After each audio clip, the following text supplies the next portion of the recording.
Hello everybody, welcome back to my channel. My name is Love. I hope you guys are doing well and are safe. So in today's video, as you can already see from the title, it will be very informative and very useful for anyone who's looking to come to Canada anytime soon. Could be an international student, could be a worker or a PR or anyone, and who has no idea exactly how much they would be spending in their first month in Canada. Even if I take my own example, I didn't know how much I would be spending, how much I was about to spend in my first month until I started spending, and it was shocking for me. So this video will basically give you an estimate and an idea on how much you're looking to spend in your first month in Canada, which is very different from the rest of the months as you continue staying here in Canada. Also, the goal of this video is to give you guys an estimate of how things cost here in Canada, so no one is able to scam you or overcharge you for the things that are from more than the regular price. So I do hope you guys find this video useful and helpful, and I have divided this video into certain categories of basic necessities of on the items that you would actually have to spend and you can't get away from those. So those are like 6 or 7 categories, and then there are other other activities or recreation activities or things where you would be spending money which you don't have to, but some of them are important, some of them are not, so you could save on those. And this video will also be giving you tips on how to save money in your first month as well. So make sure you stay to the end of the video, it will be very useful. And without wasting any time, let's get into it. But before I continue, I would also like to give a quick shout out to today's sponsors of the video. So many of you know I'm a huge fan of Skillshare when it comes to learning and exploring new classes. And for those who don't know, Skillshare is an online learning platform and a community with thousands of inspiring classes for creative and curious people like you and me. They have classes and videos on topics like illustrations, photography, freelancing, designs, so on. So you can explore new skills, develop existing passion and interests, and get lost in creativity. So in order to explain a little better, for this month I decided to do a course called Productivity Masterclass Principles and Tools to Boost Your Productivity by Ali Abdal, one of my favorite YouTubers, and I really learned a lot and enjoyed this course. It helped me get out of my own comfort zone and the excuses I made, like I don't have the time, I don't have motivation, or myths of multitasking, and I really enjoyed it. The best part about the videos and the classes were that they were short and crisp, so you guys can check them out as well. One of my favorite things about Skillshare is that they are curated specifically for learning, which means there are no ads, and they're always launching premium classes as well, so you can focus on your studies and learn new skills today. And luckily, my first 1000 amazing subscribers, so click on the link in my description today, get 1 month of free trial of Skillshare, so you can start exploring your creativity today. Once again, thanks a lot Skillshare for sponsoring today's video, and now let's get to our today's video. Alright, so moving on, let's talk about your first month expenses, and let's start with the necessary items that you would need to spend in your first month.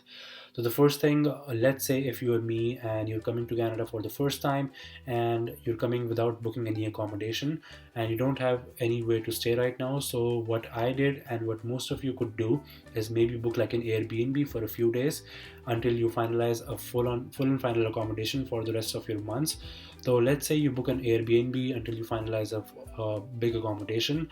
So even if you book it for like a week or 2 weeks, an Airbnb would usually cost you around anywhere between $100 to $150 if you book it for like 10 days or 15 days until you finalize a new place. That's one of the expenses that you would be paying if you do not finalize an accommodation. But for those students who, let's say they already finalized an accommodation, you wouldn't need to pay that money, so you can reduce this amount from your monthly expenses. Now secondly, let's say you did find an accommodation where you would like to move in and you finalize the rent. Now to talk about the rents, let me clarify some things. The rent can vary from students to students and their needs. So if you stay in a sharing place with other students, your rent could be anywhere between $350 to $400 a month. If you decide to stay in a personal room where you don't want to stay with anyone but in your own personal room, the rent could be a little higher. It could be anywhere between $500 to $700 a month depending on the room and the place. But if you want to stay in a full-on private basement or a private apartment, the rents could go even higher, $700 to $900 or even more. But let's take an average of about $500 to $600 for your rent for the first month. And one more thing, how it works here in Canada, it was surprising for me, but you guys should know that once you move into a new place, your landlord, it doesn't matter what the place is, your landlord will be asking you for the first and last month's deposit, which is common here in Canada. So you would be paying for 2 months in the beginning for your first and last month. So that's why the first month expenses can be a little higher as well. Though let's say average you're paying about $500 a month. So in the first month you would be paying about $1,000 for your first and last month deposit.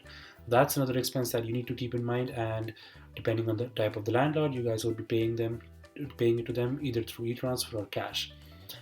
The next thing, same thing in your accommodations. So now there are two types of rents: the one which include utilities and one which does not include utilities. And what are utilities? Utilities are basically your heat, hydro, water bill, electricity bill, or Wi-Fi. So most of the places they include those utilities, and most of the places they don't. So places that don't include utilities, so usually you have to like split it with your roommates, and your average utility bill could come to anywhere around between $50 to $80 a month depending on the usage. So you need to keep that extra expense in mind as well if you want to add that to your first month expense. The next thing is you're coming as a newcomer to Canada, so you would not know anything about the public transportation or the buses or how it works. Even for me, I didn't know anything about that. So the next thing you would be paying on would be Ubers or cabs or taxis, and it's okay. I paid them too. Like initially, you would want to make sure you're comfortable and go to places until you figure out how the public transportation works, how the buses works, which I've talked about in this video, so you can check that out as well. So let's say you do book Uber for certain places for a few days, and I'm guessing you would be paying anywhere around $60 to $80 for your first month of Ubering. And then let's say you did end up purchasing a Presto card, which is your bus pass, and you use your bus pass for the rest of the month. You would be paying anywhere between $30 to $40 for the rest of the month. And then from the next month, depending on how much you travel in the bus, you can either purchase a monthly pass, which could be anywhere between $100 to $120, or you could pay certain amount like $30 $40, just recharge your card if you're traveling less by bus. So for the first month, you're Ubering anywhere between $60 to $80, and you're paying for the bus anywhere between $30 to $40 as well. That adds up to your first month expense as well. The next important necessary item that you can't avoid is your phone bill. So while you come to Canada, you would need to purchase a phone plan, you would need to get a SIM card and a new phone number to connect to people here in Canada and you and your family back home in home countries. And your average phone bill plan could be anywhere between $45 to $70 depending on the type of plan you purchase. I've made a specific video on the type of plans I have and the benefits of certain plans, so you can check that out as well. But let's say you pay about $50 for your monthly phone bills, so that would be an expense to your first month expenses as well. So keep that in mind. At the end of the video, I would be adding all of these expensing and giving you an estimate of how much you would be paying for your first month. Now the next thing, let's say you did settle in a new place, you are in the new place and everything, and now you need to look for food and groceries. So for the first month, I know you would do grocery shoppings in places like Walmart, No Frills, Food Basics, and so on. I would be making a specific video on strategies and how to save money on groceries. But for the first month, you would need to like fill up your fridge and stock up your drawers and everything for groceries and stuff. And you could expect to spend anywhere between $100 to $150 depending on the type of stuff you purchase and your diet plan and your appetite. So that's the amount you would be spending on groceries to fill up your fridge in the first month, anywhere between $100 to $150. The next point brings me back to my accommodation point. Now again, there are two types of accommodations. One of them could be furnished or one of them could be unfurnished, and from my personal experience and my personal tip, I would recommend, especially for international students, to take furnished places instead of unfurnished places, because it's very easy and you won't have to like struggle finding furnitures and beds and stuff like that. And let's say if you had to move out in a few months, the struggle of like moving out your entire furniture to the new place is also really hard. And so far in my last 3 years, I've stayed in places with furniture, so I didn't have to worry about that. But again, it depends on your preference. Some students, they prefer to get the unfurnished place. The rents are not too different from the furnished or unfurnished places. But if you choose the unfurnished place, you would need to buy your own furniture, which could include like a bed, mattress, table chairs, study lamps, fans, depending on what your preference is. And to give you guys some tips, your mattress could cost you anywhere between $100 to $120 depending on the quality, and you do not need to buy a brand new mattress. You can look up on places like Kijiji, Walmart, and they would be able to provide you second-hand mattresses for cheap prices, good quality ones. And there are certain warehouses and Walmart who deliver it to your house as well, so you won't have to worry about carrying it to your place. So that's what you're spending on the mattress. Now, for some people, they don't like to sleep on the mattress; they need a full bed. So for that, you're looking to spend anywhere between $200 to $400 for your bed. So again, that's on your preferences, but it could vary anywhere between that price.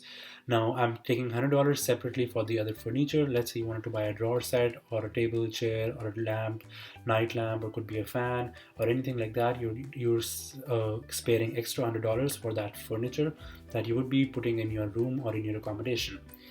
So these were the basic necessary items that you would be needing to spend in your first month in Canada. Again, don't panic or don't worry about it. It's only your first month expense. The rest of the months, the monthly expense is less, and I will be making a separate video on that as well. And so you're looking. So if you add all of those, you're looking at anywhere between $1,500 to $2,000 in your first month expenses. So make sure you plan your budget accordingly and carry the money accordingly. Let's say you have a GIC, so that would also help out a lot in your first month expenses. Moving on, let's talk about the non-essential items, or the items that are not necessary, but again, some of these are important and 90% of people would have to get when they come to Canada. And these are some of the points which many people tend to ignore when they're planning their budget in their first month in Canada. So the first major point in that would be buying a new phone. The majority of people who come to Canada for the first time ends up buying a phone here in Canada, who don't bring a phone from India.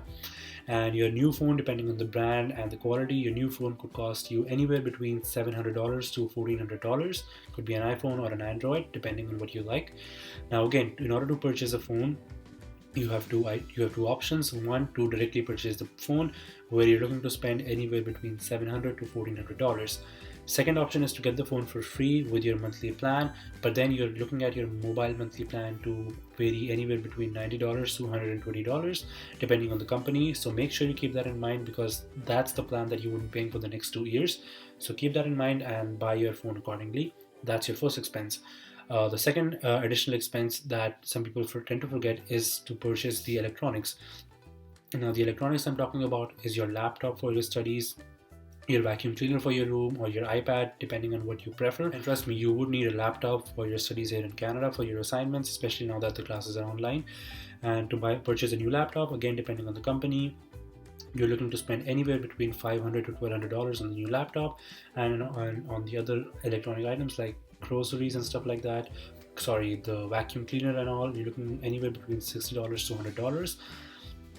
The next item you're looking at is your snow gear, and especially for the winter season, you would need to purchase a snow jacket, a winter jacket, and as well as snow boots. And you would have to get it from here. There's no other option if you're coming in winters. But if you're coming in summers, you can avoid this cost in the first month, but you would have to buy it eventually when the winters are coming. So your winter jacket could cost you anywhere between $100 to $120, and your snow boots could cost you anywhere between $60 to $80, even if you purchase it from Walmart. My personal snow jacket and boots are from Walmart, and I bought them like 3 years ago, and they're still good. So again, the quality is good, and this is the average price that you're looking to pay for the snow gear. The next thing that you're looking to pay is for your books. So some colleges, they ask you to purchase books. Some colleges, they don't care about that, and you can literally purchase the material online, which is cheaper. But for those students who are looking to purchase books in store, like the hard copies of books, you're looking anywhere between $100 to $200, depending on your course and your material for the books. Lastly, an additional item that you would be paying is for your miscellaneous and your recreation activities. So I know you're coming to Canada for the first time, you would want to explore the city, you would want to go out and travel, meet new people, eat outside, maybe from Tim Hortons, McDonald's, Pizza Hut, and like travel to different cities as well. And again, depending on how you plan your travel, depending on how you plan to spend the money outside in market and shopping and stuff like that, you're looking anywhere between $50 to $200. Again, this is something that you can avoid, and this is something you can plan according to your budget. But these are all the extra recreational additional cost items that you would be looking to pay separately only for your first month in Canada. But once you start living here for a longer time, you get used to the place, you get used to the tips and everything. You plan your budget, monthly budget, groceries and everything, and you start saving money. But this is the amount that you would be planning to spend in your first month in Canada. And I do hope this video gives you guys an idea on exactly how much you're looking to spend in your first month, so you guys are prepared already in advance before coming from your home country. And I hope you guys find this video useful and helpful, guys. If you did, make sure to leave a like to the video and share it with your friends. Liking the video helps YouTube to promote the video to other people as well. Do subscribe to the channel for more videos like these, and until next time, I'll see you in the next one. Take care, stay safe, bye.